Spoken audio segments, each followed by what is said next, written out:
আপনার ভালোবাসার মানুষটি যদি আপনাকে কষ্ট দিয়ে দূরে চলে গিয়ে থাকে, আপনি তার কথা ভেবে ভীষণ কষ্ট পাচ্ছেন না তাকে কিছুতে ভুলে থাকতে, তাহলে কথাগুলো তাদের জন্য। জানেন তো, স্মৃতিশক্তি কখনো হারিয়ে যায় না।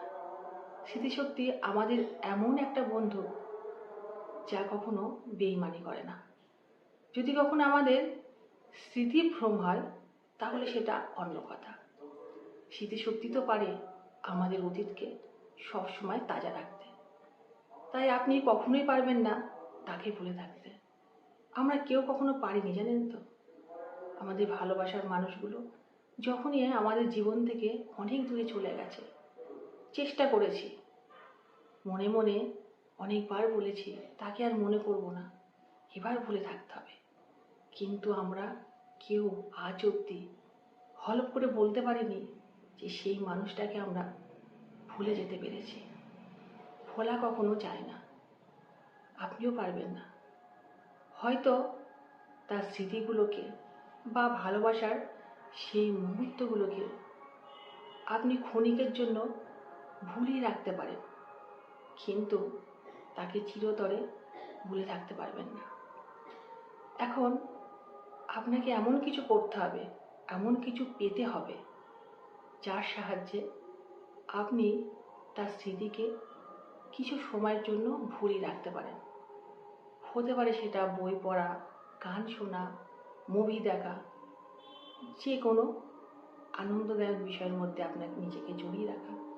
বা এমনও হতে পারে আপনার জীবনে নতুন কোনো বন্ধুর আগমন হলো, তাকে নিয়ে আপনি কিছু সময়ের জন্য সেই স্মৃতিগুলোকে ভুলিয়ে রাখতে পারবেন।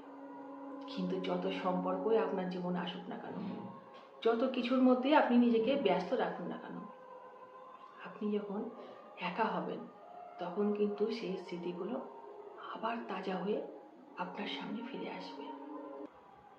ঠিক এই সময় আপনি আপনার ভালোবাসার যন্ত্রণা থেকে যদি ক্ষণিকে রিলিফ পেতে চান, তাহলে আপনার ভালোবাসার মানুষটির কাছ থেকে ভালোবাসার স্মৃতির চেয়ে তার দেওয়া আঘাত, যন্ত্রণার স্মৃতিগুলো আপনি বেশি বেশি করে মনে করুন।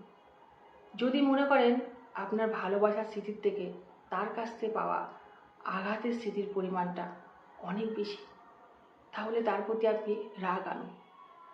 এইভাবে যত আপনি তার দেওয়া আঘাতের কথা মনে করবেন, তত আপনার রাগ জন্মাবে। এইভাবে রাগ জমতে জমতে একসময় সেই রাগটা ঘৃণায় পরিণত হবে। তারপরে আপনি নিজেই বুঝে যাবেন যে সে আপনাকে ঠকায়নি, আসলে সেই মানুষটি আপনার উপযুক্ত ছিল না।